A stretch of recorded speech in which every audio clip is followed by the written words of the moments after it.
Bueno, ya estamos aquí en nuestra entrevista central y para eso tenemos al distinguido César Fernández, quien es miembro de la Dirección Política de la Fuerza del Pueblo. Bienvenido a Notoriedad TV.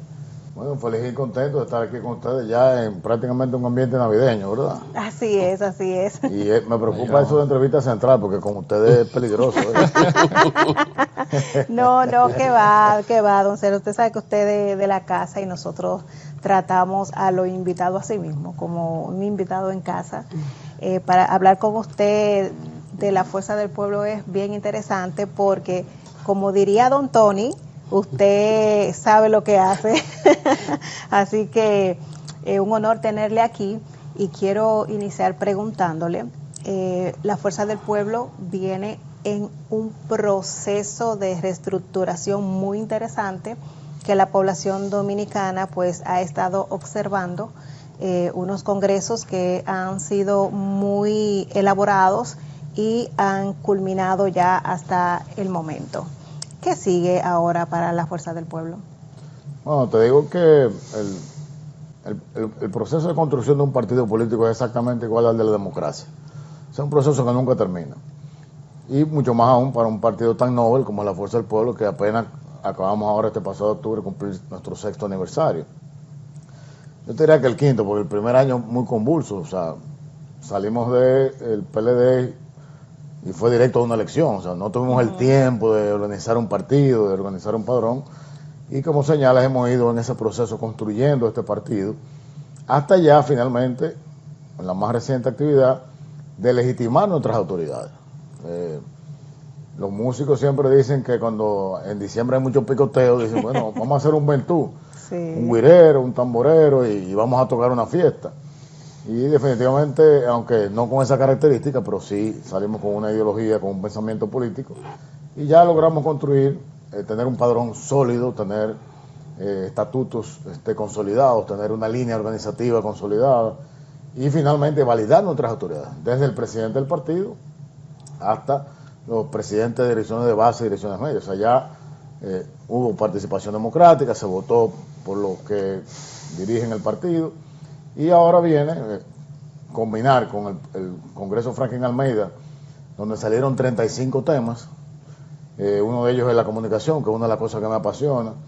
Fíjate cómo estamos hoy en un estudio extremadamente moderno. Así es. Es un estudio que ya no solamente sale por el canal, creo que es el 20, que sale. El 20, así es. Este importante espacio, pero ya esto está en YouTube.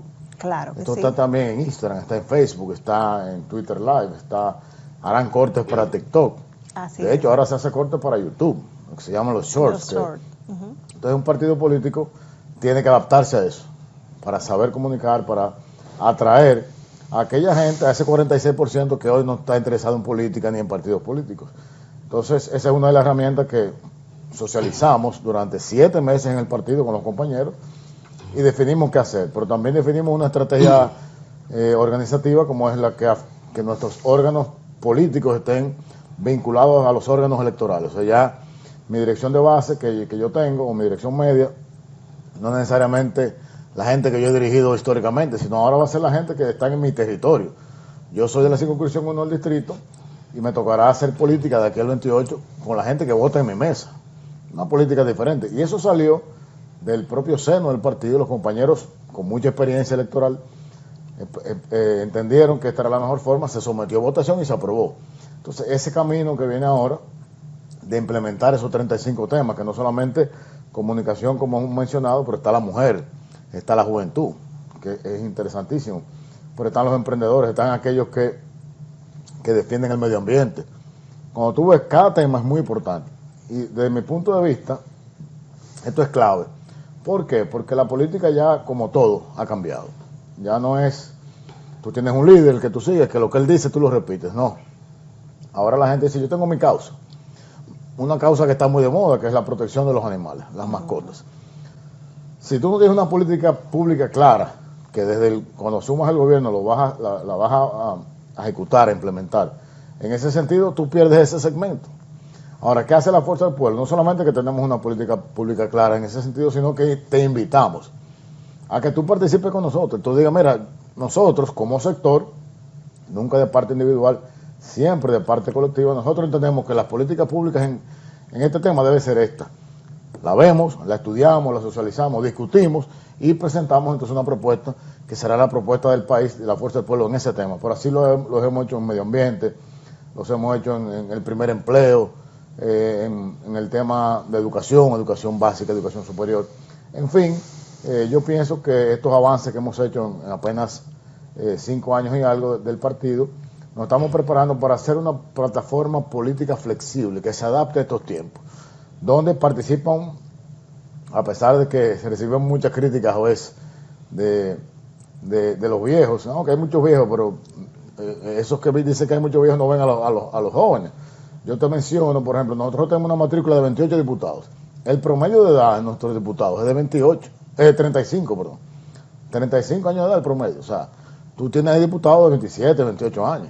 Pero igual pasa con los alcaldes. Tú tienes alcaldes como Gaby Fernández de Abreu, de la provincia de María Teresa Sánchez, que es un jovencito de 30 y pico de años. Pero tienes a un alcalde en Tireo, en provincia de La Vega, también bastante joven. ¿Y qué hacen con los viejos, César? ¿Perdón? ¿Qué harían con los viejos? ¿Qué? ¿Qué harían entonces con los viejos? Bueno, en el gobierno, bueno, hay otros jóvenes que no han ido a elecciones, pero están en los organismos del partido. Y ahora viene una nueva Secretaría de la Juventud que tendrá a un joven o a una joven, dependiendo cómo salga electo, que con políticas públicas claras para la juventud, sobre todo la formación. Yo pienso mucho y creo en la formación de los jóvenes porque son los que tienen el talento, tienen la energía, como dirían ellos mismos, las pilas, para participar en política y todos tienen oportunidades. Ahora, yo me enfocaría, César, más que hacer como una especie de una división entre joven y ya, no le voy a decir viejos, mayores de edad, yo me enfocaría más en lo que está pasando ahora mismo en la actualidad política. Y me voy directamente al grano. Ustedes en el 2020, por desgracia o por lo que la gente quisiera pensar, ustedes fueron, César, aliados al Partido Revolucionario Moderno. Pero hay una situación bastante engorrosa con el Partido Revolucionario Moderno, y es que si nos ponemos a analizar, parece ser que el partido fue bien permeado por el narcotráfico, donde realmente te pudiera hacer casi una división por región, donde los diputados, por ejemplo, de Santiago, que del sur, que del este, es decir, fue como una estrategia mercadológica. Aquí vamos a tener a fulano, aquí vamos a tener a Perencejo. Y eso entonces como que lo une a ustedes a una situación un poquito difícil, al extremo que el Partido de Generación de Servidores de Carlos Peña sometió ante la Junta Central Electoral digamos que una petición para retirar la personería jurídica al Partido Revolucionario Moderno. ¿Qué opinión le merece esto a César? Mire, lo primero es que nosotros no fuimos aliados del PRM en el 2020. Nosotros estábamos en una gran alianza de más de 16 partidos, donde el PRM era uno más y casualmente el que entró de último. Y esa alianza terminó con el último boletín de la Junta Central Electoral en esas elecciones. Fíjate que no puedes buscar y no vas a encontrar un dirigente importante de la Fuerza del Pueblo que haya sido nombrado a partir del 2020. No lo vas a encontrar. Puedes encontrar a alguien de carrera que estuviera en el Estado y se mantuviera. Puedes encontrar a alguien que quizás simpatizó por la Fuerza del Pueblo, pero tampoco.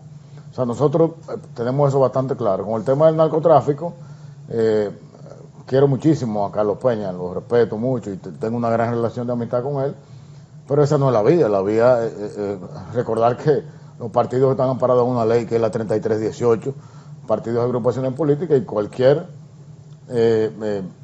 alegato que tú tengas de que se reconozca o no un partido es a través de esa ley.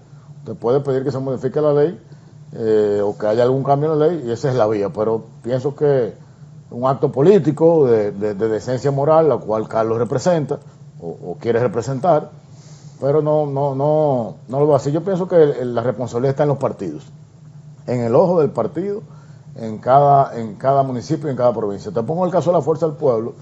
Nosotros somos los miembros de la dirección política, supervisamos las provincias.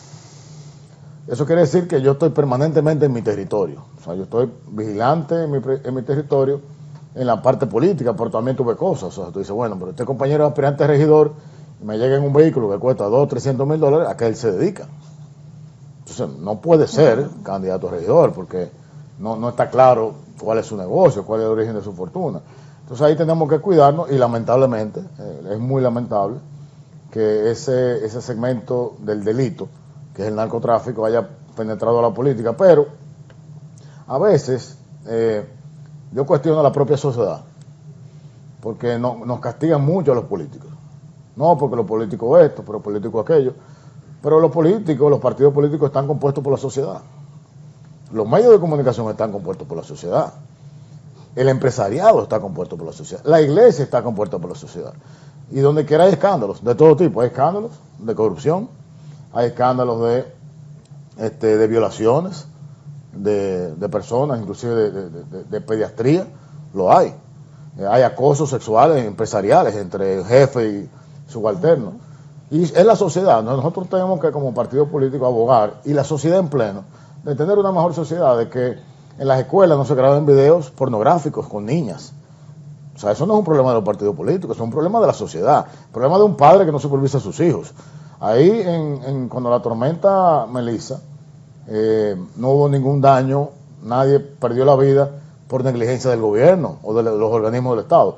La negligencia estuvo en que niños y niñas salieron a bañarse a ríos cuando había crecida de ríos. Entonces, ¿de quién es la culpa? Del padre, no del Estado.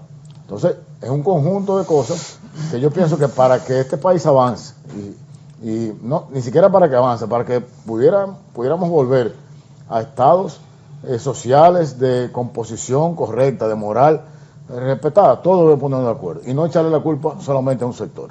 Ingeniero, yo pienso que el tema del narcotráfico es un elemento que amerita un pacto a nivel de partidos políticos, porque la crítica de uno contra el otro lo que debilita el sistema.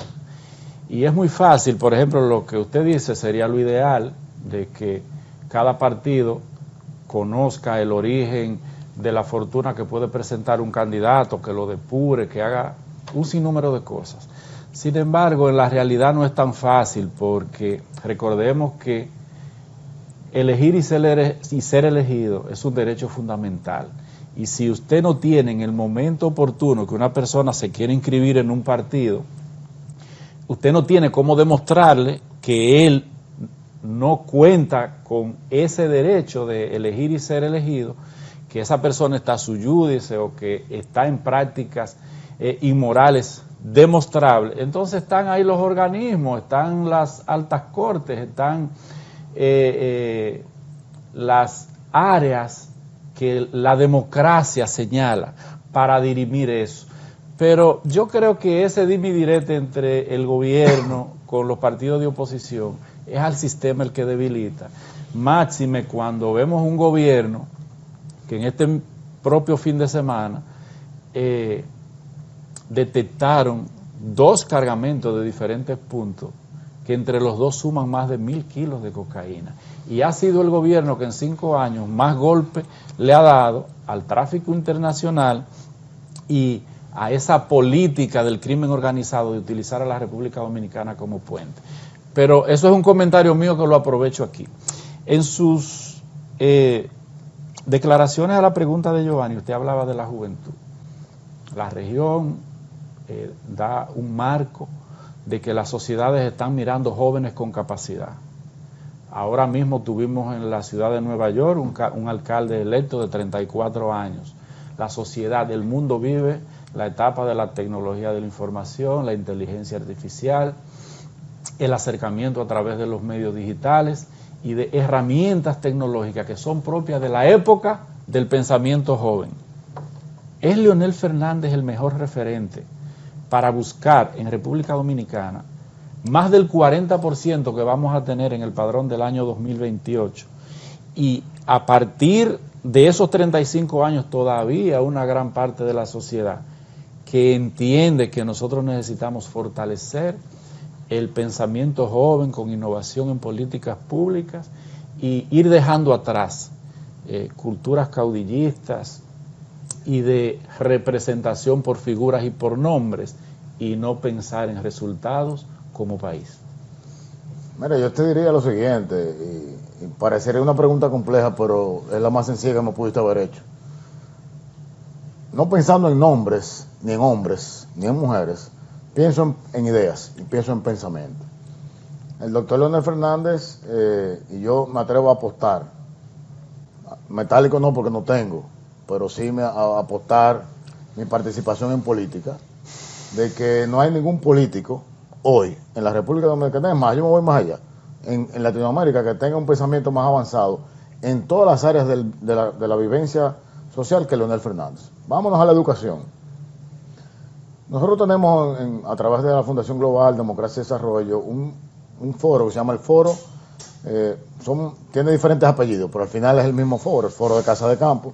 Nosotros en el 2020, en plena pandemia, hicimos un foro sobre la pandemia, para que informarle al mundo, no solo al país, al mundo, de qué era la pandemia, qué era el COVID, de qué se componía. En ese foro participó el doctor Fauci.